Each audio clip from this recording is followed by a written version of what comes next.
Hi everyone, I'm Claire Liu and I'm the CEO of Know Your Team. We're a software tool that helps managers avoid becoming a bad boss. And today on The Heartbeat, I am truly honored to have a super special guest on the show. I have Camille Fournier, who is the managing director of Two Sigma, this investment hedge firm that uses technology as a part of their platform and their investments.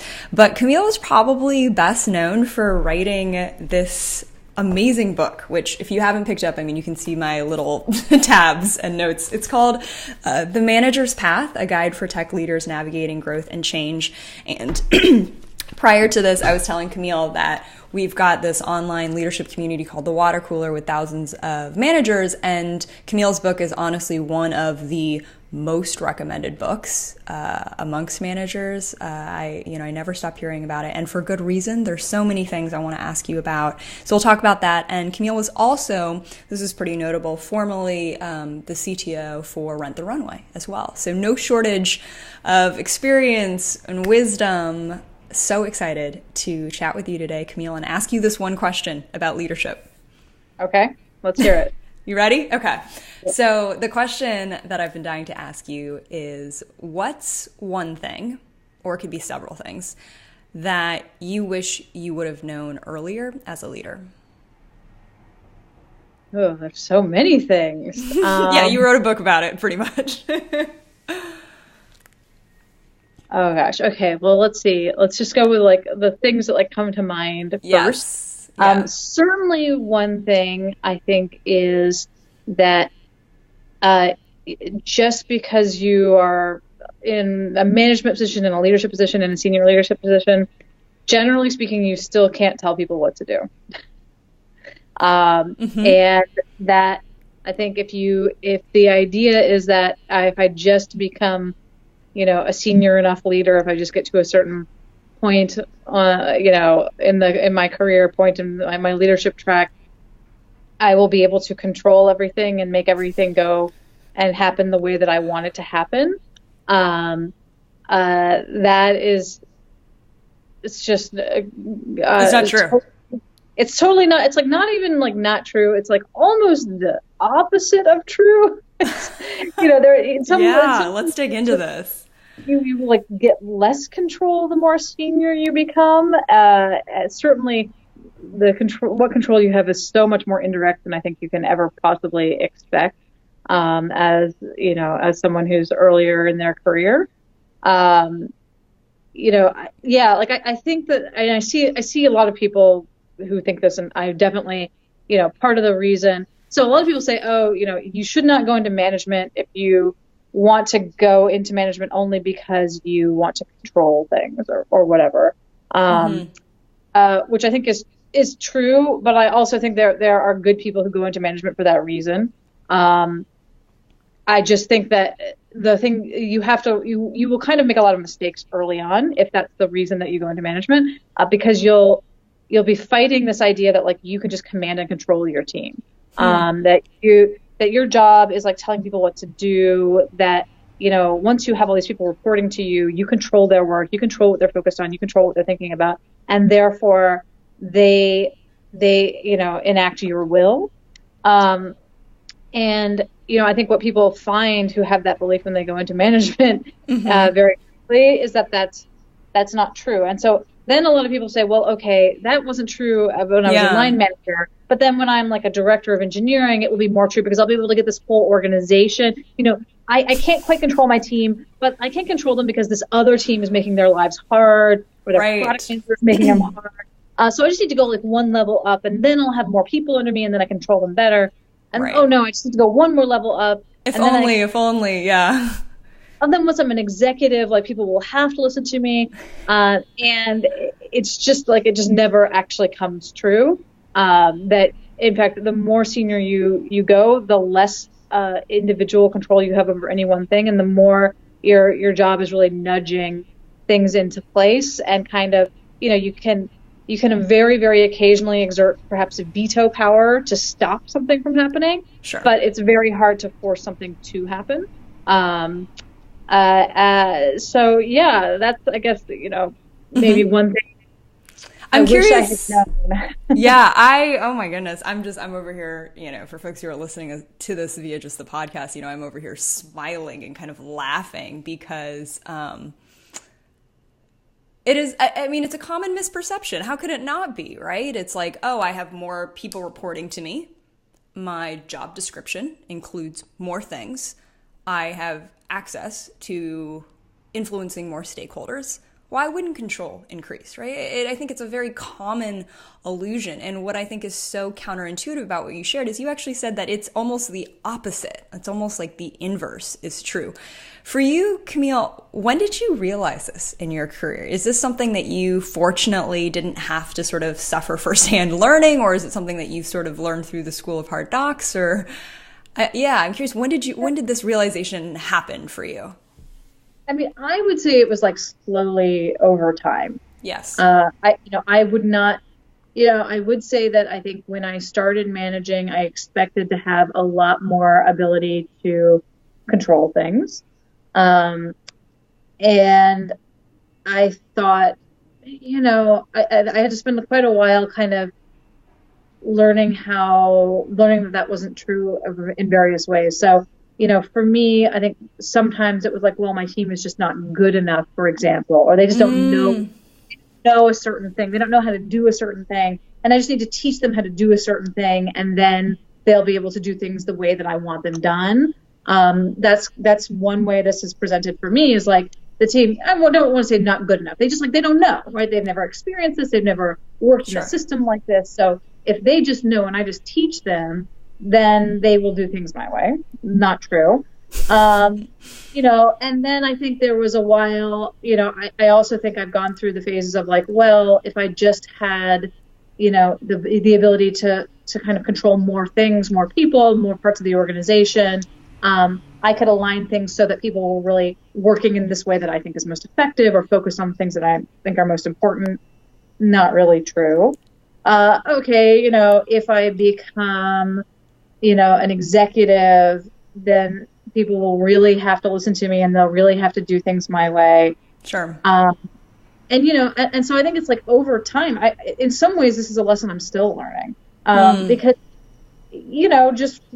for better or worse, like part of the reason I got into management was that I like making things happen. Sure. Like I am not a person who got into management purely because I love the people side of things and I love working, thinking about people and their careers. I do like that stuff. I don't want to pretend like that's not part of it, but I didn't get into management purely for people reasons. I really did get into it because I'm interested in making teams effective and delivering value to a business and, getting things done.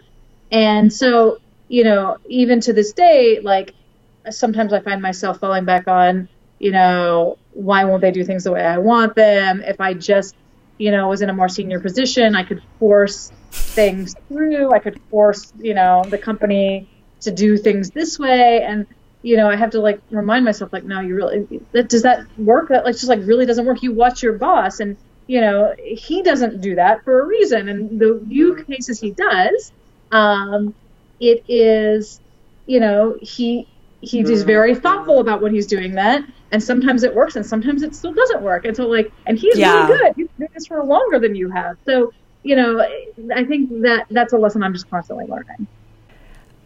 I think so many folks can relate to that, Camille, in the sense that, I think most people get into management because they want to get things done, right? Like, I see that as a good thing. That's why I've sort of, I got into it for sure. I mean, I like you said, I enjoy the people stuff. It's also kind of what I do for a living, right? But the real sort of intrinsic reward or value is like, oh my God, we were able to accomplish something that I couldn't have accomplished alone. And so almost, it's funny how that unintentionally sort of handicaps us in our ability to think more thoughtfully maybe about how to actually get the results that we want. It's interesting. Like I always find it, almost just like so perplexing, and like I feel flabbergasted sometimes because I'm like, I want the result to happen, and it's like the more you want the result to happen, it's like the more you end up doing all these things that aren't really helping the result to happen. So thank you for sharing that. So I'm wondering then, for all the things that we do get hooked on as leaders, of thinking, okay, when I get that next promotion, when I'm managing more people, when I'm more senior, if that doesn't guarantee us more control, if greater scope and greater sort of positional authority doesn't guarantee us better outcomes and a more effective team, what does? Like, how should a manager be approaching? And you mentioned nudging, you talk about that in your book, but what is then the real role of the manager if it's not, quote unquote, command and control and, you know, tell you what to do, and, oh, I'll just teach everyone to do it my way, and then everyone will just do it my way. What's the alternative?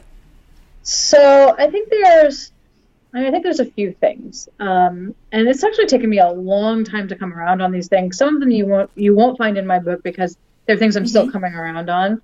One of the things that I think I'm coming around on more and more over time is, I hate to say it, it's about hiring and getting the right people in the door in the first place. And I say I hate to say it because, like, I'm not very good at recruiting. It's not one of my strengths. I don't cover it in the book because I find it just to kind of I find the whole process of interviewing and and recruiting to be kind of exhausting. It's just not my favorite thing. But I have started to realize more and more that, you know, life is a lot easier when you hire people who you're on a pretty good wavelength with, that share a lot of your values already, and that you trust to do things that you care a lot about and have a lot of opinions about. You trust them to take those things and do the right thing. So I actually think, like, that is, you know, probably more important, especially the more senior you get in leadership, than I probably gave it credit for even when I was writing the book. Because it a little bit conflicts with my also, you know, strongly held belief that people can grow and change and learn. And I'm a very growth mindset kind of person. But, you know, I do kind of appreciate why a lot of people are really obsessed with hiring and recruiting and how you get great people in the door in the first place. And it's really about, like, are you finding people who are, you know, who are kind of on your wavelength, who you can really feel comfortable trusting, because that's one of the important ways that you really extend that influence. The other thing is, I think really there is just a lot of things are about the cultural norms that you create and reinforce, and, you know, what you reward and what you don't reward.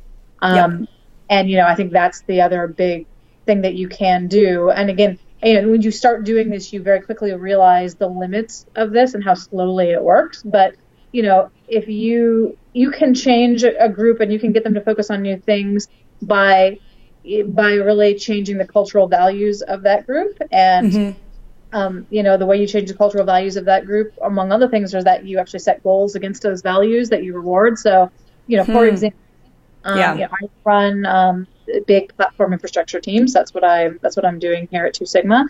And one of the things that I feel very strongly infrastructure teams should do well is build operable systems.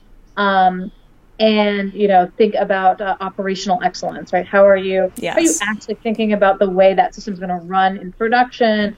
You know, how is it going to scale? How are you going to respond to incidents, things like that? And so, you know, one of the things that I did when I came in was set goals around operational excellence, and that, you know, because that wasn't a, like, strongly held value throughout the whole organization that I managed. And, you know, it's been 2 years and things are definitely better. The team, you know, thinks about that a lot more than they did when I joined. But it's still, like, a work in progress. And, you know, so it's like, do I have control? Yes, in a sense that, like, I can, you know, say we're going to think about operational excellence. We're going to set OKRs around it. Every team's going to do something, you know, along these lines. But I can't just say, you have to operate your systems better, everyone, and I want to see it happen now. Like, no, 2 years in, we're still doing it. We're still working on it because it's a process. It's not it's not snapping your fingers and all of a sudden people hear you say something and they do it. Right. a million things I want to like dig into and ask you about. I mean, for the first part, okay, about hiring and sort of I mean, like you said, it's something you didn't cover in the book. It's something I feel like I mean, there are a lot of books, obviously, that have been written about it. It could be its own separate book in many ways, so totally understandable that you would leave it out. It reminded me of something that, if anyone's read, Good to Great, right? Jim Collins' really famous management book. He talks about this concept, right? Getting the right people on the bus before figuring out where the bus even needs to go. Because to your point, and, I don't think this is mutually exclusive from the fact that people can grow and change and growth mindset, right? But to the point that process is a lot easier and more productive, because everyone will change. You're going to change. I'm going to change. Like, everyone is naturally going to change. But that change is more productive and more aligned if you can get synced up on what those goals or what those values are. And then which leads to the second thing of your, I think, wonderful wisdom around the application of values. Because I think it's so easy to go into either a hiring process or to become the new manager in a team and say, okay, here are the 5 or 6 values that we are going to execute on. And like you said, snap of the fingers. All right, here we go. Like, let's operational excellence. Where is it? Is it happening? Right? So tempting to do that. Yeah. So I love your examples of actually figuring out how to apply those values. One question I had is, how do you figure out what those values are? So, and what are the right values? So I think there's 2 things you have to consider. So first of all, assuming you're not a founder, your company has values. They may be written down. They may not be written down. Sure. Aligning yourself with the values of the company is pretty important, because if you try to align yourself, and if you try to set up values for your team, and they are really not well aligned with the values of the company, you're setting yourself up for failure. Right. I think. I think it is unreasonable to expect that you're going to be able to be successful if you don't echo the things that the company in companies, whether they have them written down or not, they just have things in their DNA that are the way the company is. They came from the founders or the early executives or who knows what, but my observation in every company I've ever worked in, people who get the values explicitly or implicitly are more successful. Teams that are more well aligned to the values do better, are more rewarded. It's just so first of all, know the values of the company. And then also, I think, your job as a leader is to understand what's really important for your team. So to some extent, you do get to set the culture yourself a little bit, right? So, is operational excellence a 2 sigma wide value? No, I mean, that's way too specific a value, I think, for a company like this. It wouldn't make any sense. Sure. But operational excellence needs to be an added value for an engineering team that is operating large scale software. That's just, then this is a little bit of a case of I was hired in to make this team great. It is one of my values and something that I believe strongly. And the team will be more successful the more that I can get them aligned to my values. And I will be more successful the more I can get them aligned to my values. Goes both ways. So I do think that, you are allowed to, as a leader, have some degree of, opinion. You hopefully have been hired to do whatever job you're in because people trust your instincts. And, so the goal is to not stray far away from the company values, but understand the things that you believe are, fundamental drivers for excellence in whatever it is that you're leading, and then make those explicit. Yes. I love that. I hope folks who are listening or watching this are writing that down, because I think a common pitfall is to just not be intentional, right?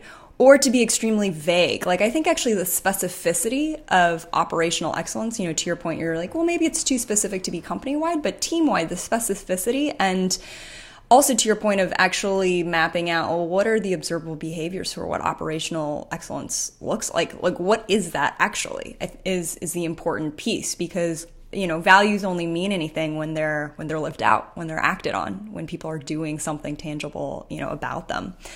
So Camille, here's the thing. I could literally talk to you for hours. I have millions of questions, truly, of things written down.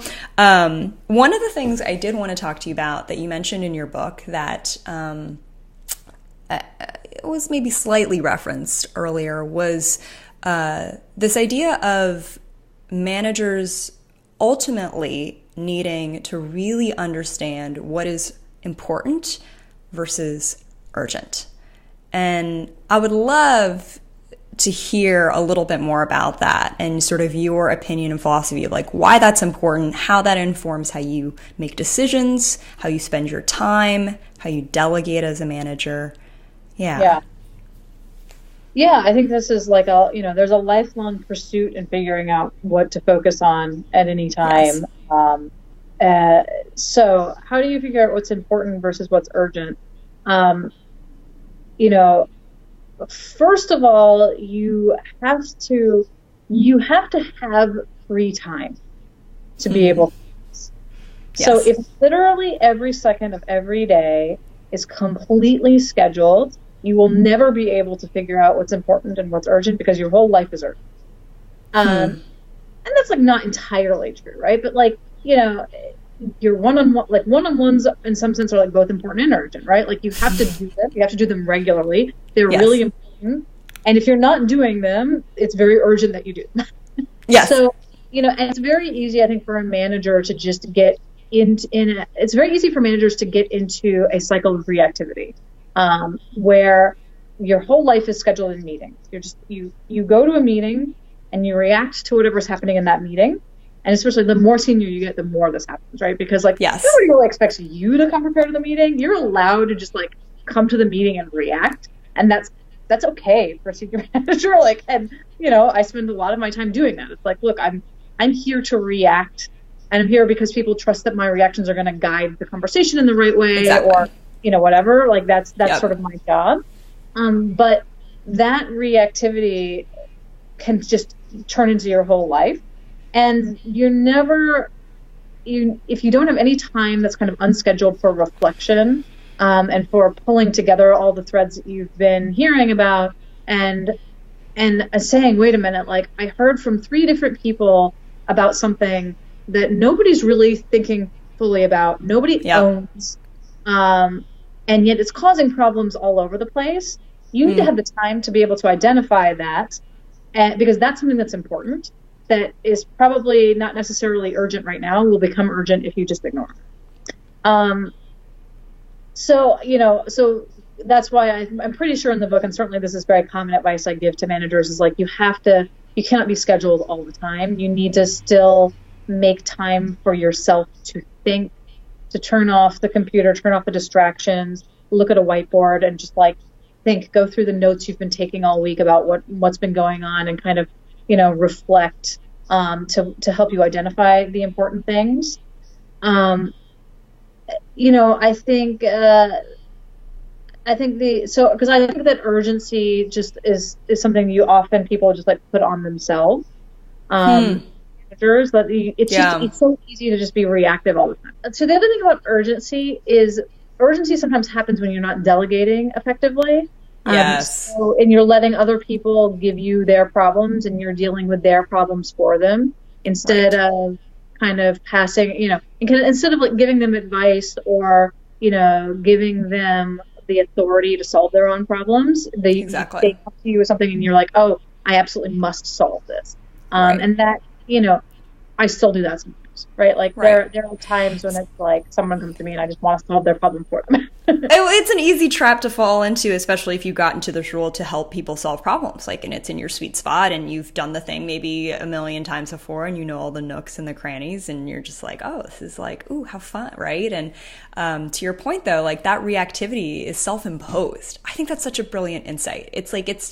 We often think that we are at the mercy of our schedule and our one-on-one meetings and all these things that people are asking our input about because it's other people putting them on us. But in fact, it's so true that it's actually self-imposed, that our inability to reflect, to seriously calibrate what is actually indistinguished, what is actually urgent versus important is based off the own expectations that we're setting with our team, the way that we react to problems when they're being brought to us. So I so appreciate that insight, Camille.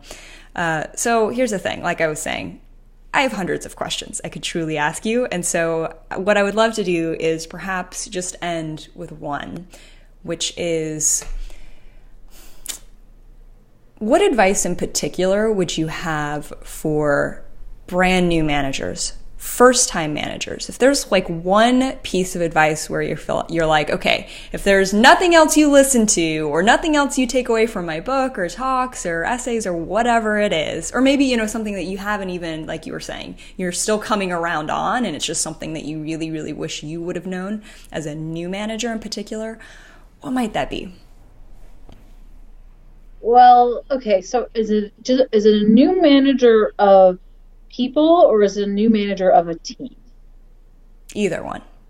So it could be like 1 or 2 direct reports, or it could be 20-person team. And if the advice is different from both, happy to hear both. Well, because I think, with new manager of people, I'm going to give the advice everyone gives. You have to do one-on-ones, and they're going to be weird at first, and you'll get better at it over time. And soon they won't be weird for you anymore. Hopefully that is not groundbreaking advice to anyone. Okay. Even companies that don't manage well, I think now are finally telling people that something that they aren't telling people is for people who find themselves managers of a team. And I wouldn't say a 20-person team, but like a 3 to 5-person team. You're managing a team and you need to make them a team. And that means you need to do things like meet with them together as a team. Talk about what the team is. Talk about what the shared goals of the team are. Get people to work together on things. Get people to, to understand, the team and who's good at what on the team. And that is actually something that people don't hear. And I really don't hear this because I have people... I talk to people a lot that are like, I'm doing such and such. I'm a new manager. I'm doing this, that, and the other. And it's like, when's the last time you had a meeting with your team? And they're like, a meeting with my team, like all of us together. Like, and that is one of those things where I guess like I'm not even sure I put that in my book. Like it didn't even occur to me. I think I've been senior management maybe for so long that kind of thing just, it was like it's just like unconscious that I do it. Sure. But, but I think that making your team a team is actually really important when you first start managing, more than just like onesie-twosie people where you're just kind of being an individual mentor. And hopefully your manager is making you all a team. Once you actually have a team of your own, you do need to make them a team. Engineers, I think, often... at a lot of companies, like the way that work is scheduled is not very collaborative. So it's like, oh, this is my project and I'm going off and doing my project, and she has her project and he has his project. And there are a lot of companies where like that's just the way work is done. Yeah. And even if your company is that way, still taking the time to make your team a team and bring everyone together to talk about what they're working on a regular basis is pretty important for having a healthy work environment and being a good manager. So don't forget that step and think about how you make your team a team. And part of that is getting them all together as a team to talk to one another on some kind of a regular basis.